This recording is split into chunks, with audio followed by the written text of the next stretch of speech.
take a seat. We generally have our own lighting. You don't need to bring your own. Ambiance is vital, darling. Whatever makes you more comfortable. Yes, thank you for taking this time to interview with me today. Well, it's our pleasure, Mrs. Pennypurse. Miss Pennypurse, actually, my husband Constantine passed some weeks ago. Oh, I'm so sorry to hear that. Hardly a loss, really. It was a sudden and unexpected death. He was, few will mourn him though. He was rather unliked and unrespected. In fact, the townspeople deplored him, and the servants trembled whenever the rare occasion occurred he left to study. His only truly redeeming quality was that of his money and his international envied collection of rare and precious jewels. Outside of that, he was a rather enigmatic and cloistered fellow, which left very few nosy personalities interested in investigating his untimely demise. Well, I'm sorry for your loss. Hardly a loss.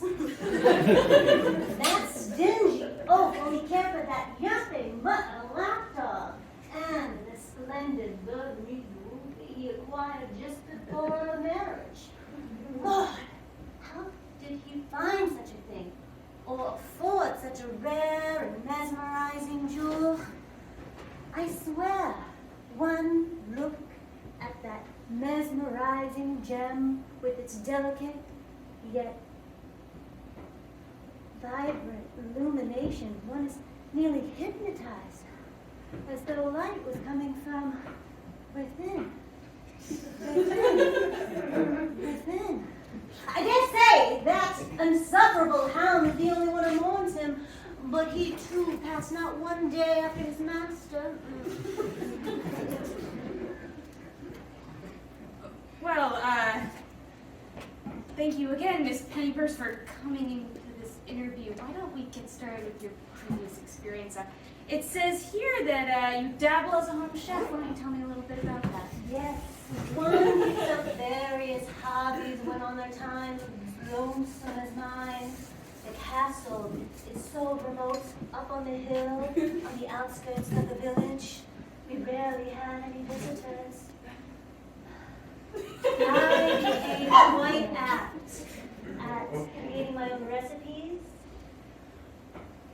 Wouldn't find some concoctions best created with one's own hands, if you understand my meaning. I'm not sure I follow. I see. So let's say takes initiative to solve interpersonal problems. So, Miss Pennypurse, do you have any experience in management? Well, naturally, my main occupation in the castle is supervising the servants and managing their work. A wily and superstitious crew of loafers, always gossiping about the hallway, whispers of magic and amulets, cursed amulets. Could you believe to be so simple as to believe such fantastic stories? Of course, one must do the due diligence to monitor the label with care. Otherwise, they rush through their tasks carelessly and in a panic in order to retire to the quarters before nightfall. Let's say experienced in motivating a team. Try a more traditional interview question, Miss Pennypurse. What would you say is your greatest strength? I don't mind admitting that I can be quite persistent. When at first Constantine refused me access to the prize jewels, I was not deterred. His strange behavior and his denial sparked my curiosity. When he would spend weeks, days, locked in the south wing, I would slip past the guards of his.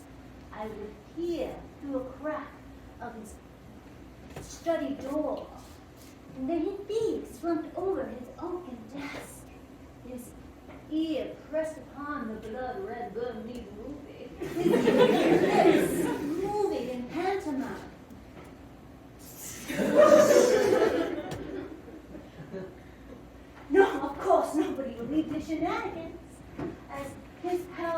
was rapidly declining. It would be as though his health would be on the mend in the evening, but decline and deteriorate rapidly after I prepared his evening tea and biscuits. And greatest weakness? Cursed gems, definitely. Well, that about wraps up my questions then, Miss Pennypurse. It seems to me that your goal-oriented mindset and can-do attitude are exactly the types of traits we look for in our Wendy's employees. It'll be my pleasure, I'm sure. Welcome aboard.